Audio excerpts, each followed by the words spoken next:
दर्शकों, बात आज के चैनल के कार्यक्रम टॉप 10 में आपका स्वागत है। इस कार्यक्रम में हम आपको देश दुनिया की 10 बड़ी खबरें बताएंगे। तो नजर डालते हैं अभी तक की 10 बड़ी खबरों पर। यूरोप के देशों फ्रांस, स्पेन और पुर्तगाल में सोमवार को दोपहर बाद ब्लैकआउट के कारण हाहाकार मचा हुआ है। लाखों घर अंधेरे में डूबे हैं। हालात इतने गंभीर है कि इन देशों में ट्रेन और फ्लाइट सर्विसेज बंद हो गई हैं। इसके अलावा मैड्रिड ओपन को सस्पेंड कर दिया गया है। व्यापक ब्लैकआउट से Subway network, phone line, traffic light, ATM machine और बहुत कुछ बाधित कर दिया गया है। ब्लैकआउट के कारण मोबाइल कम्युनिकेशन प्रभावित हुआ है। स्पेन के प्रधानमंत्री और ऊर्जा मंत्री ने मौजूदा स्थिति की निगरानी के लिए स्पेनी रीड ऑपरेटर ग्रिड इलेक्ट्रिका का दौरा किया। पुर्तगाल की सरकार ने संकेत दिया कि आउटेज की वजह से संभवतः देश से बाहर की कोई समस्या थी। प्रधानमंत्री नरेंद्र मोदी ने आज सुबह 11 बजे भारत मंडपम में युगम सम्मेलन को संबोधित किया है। इस कॉन्क्लेव का मकसद और इनोवेशन का एक इकोसिस्टम बनाना है, जिससे निजी क्षेत्र के निवेश को रिसर्च के क्षेत्र में बढ़ावा दिया जा सके। कॉन्क्लेव के जरिए गवर्नमेंट, एकेडेमिया, इंडस्ट्री और इनोवेशन क्षेत्र के प्रमुख लोगों को एक साथ लाना है। इसके लिए कॉन्क्लेव में हाई लेवल मीटिंग और पैनल डिस्कशन ऑर्गेनाइजेशन होंगे। इनमें सरकारी अधिकारी, प्रमुख उद्योगपति और शिक्षाविद भी शामिल होंगे। साथ ही कॉन्क्लेव में इनोवेशन क्षेत्र को मजबूत बनाने के लिए करीब 1400 करोड़ रुपए का निवेश होगा। इसमें सरकार और गैर सरकारी संस्थाओं ने निवेश किया है। कॉन्क्लेव में प्रधानमंत्री नरेंद्र मोदी ने स्पेशल स्टार्टअप की प्रदर्शनी का भी मुआयना किया है। पहलगाम आतंकी हमले की जांच में बड़ा खुलासा हुआ है। सुरक्षा एजेंसियों ने इस हत्याकांड के पीछे एक प्रमुख आतंकवादी की पहचान कर ली है। पाकिस्तानी नागरिक और पाकिस्तान के स्पेशल फोर्स के पूर्व पैरा कमांडो हाशिम मूसा को पहलगाम में हुए क्रूर आतंकी हमले के पीछे का मास्टरमाइंड बताया जा रहा है। रक्षा सूत्रों ने खुलासा किया है कि हाशिम मूसा, जो वर्तमान में लश्कर तैयबा के साथ काम कर रहा है, उसे जम्मू कश्मीर भेजे जाने से पहले पाकिस्तान के इस स्पेशल सर्विस ग्रुप द्वारा विशेष रूप से प्रशिक्षित किया गया था। कनाडा चुनाव में लिबरल पार्टी जीत की राह पर है। कनाडा के नेशनल ब्रॉडकास्टर सीबीसी न्यूज के अनुसार मार्क कार्नी का लिबरल पार्टी 156 सीटें जीतने की राह पर है। हाउस ऑफ कॉमन्स में लिबरल पार्टी सबसे बड़ी पार्टी हो सकती है, लेकिन फिर भी बहुमत के लिए जरूरी 172 के आंकड़े से पीछे रह सकती है। यदि ऐसा होता है तो सबसे संभावित परिदृश्य यह है कि वे प्रधानमंत्री के रूप में मार्क कार्नी के साथ एक अल्पमत सरकार बनाएंगे, जहां वे अविश्वास मत से बचने और संसद में कानून पारित करने के लिए एक अन्य दलों के साथ गठबंधन करेंगे। वहीं दूसरे नंबर पर मौजूद कंजर्वेटिव पार्टी को छोड़ दे तो ब्लॉक क्यूबिकाइज, जिसके केवल क्यूबिक में उम्मीदवार है, वर्तमान में 25 सीटों पर आगे है।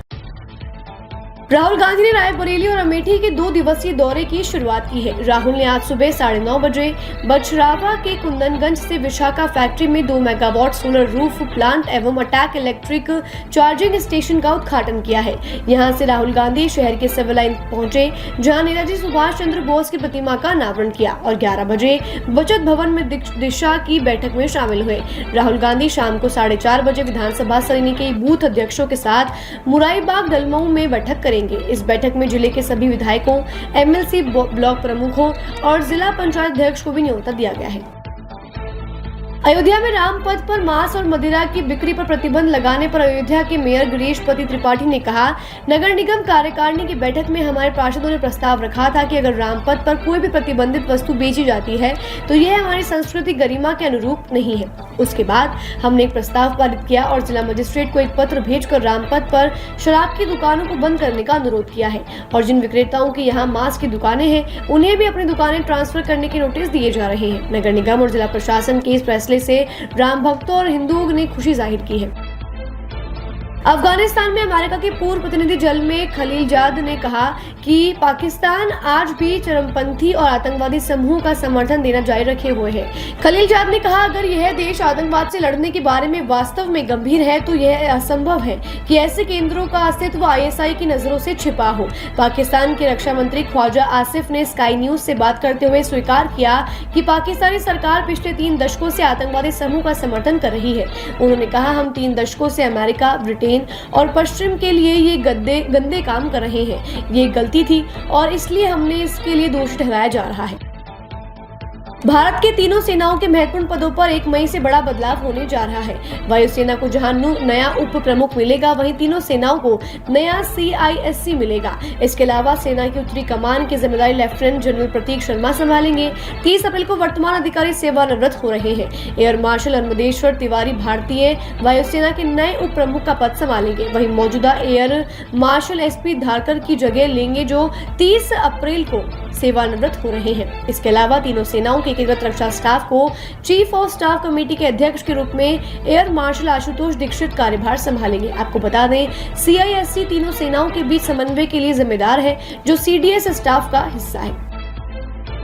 जम्मू कश्मीर में आतंकवाद के खिलाफ अभियान जारी है। पुलिस और सुरक्षा बलों ने सोमवार को श्रीनगर में 36 और डोडा व किश्तवाड़ में आतंकवादी और उसके मददगारों को दर्जनों ठिकानों पर छापे मारे और तलाशी ली। वहीं ओवरग्राउंड वर्कर के 600 से अधिक ठिकानों की भी तलाश ली है। आतंकवाद रोधी अभियान में सुरक्षा बलों ने सैकड़ों संदिग्धों से पूछताछ भी की है। तलाशी के दौरान कई घरों से संदिग्ध दस्तावेजों, डिजिटल उपकरण भी जब्त किए गए हैं, जिनकी जाँच की जा रही है।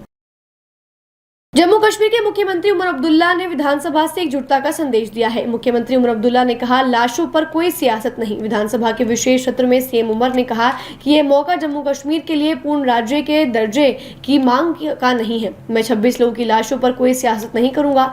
मेरी सियासत इतनी सस्ती नहीं है। वहीं विशेष सत्र में आतंकवाद के खिलाफ ध्वनि मत से पहली बार प्रस्ताव पारित कर पूरी दुनिया को दहशतगर्दी के लिए कोई जगह नहीं होने का संदेश दिया और पहलगाम हमले के बाद केंद्र सरकार की ओर से लिए गए कूटनीतिक फैसलों का समर्थन किया।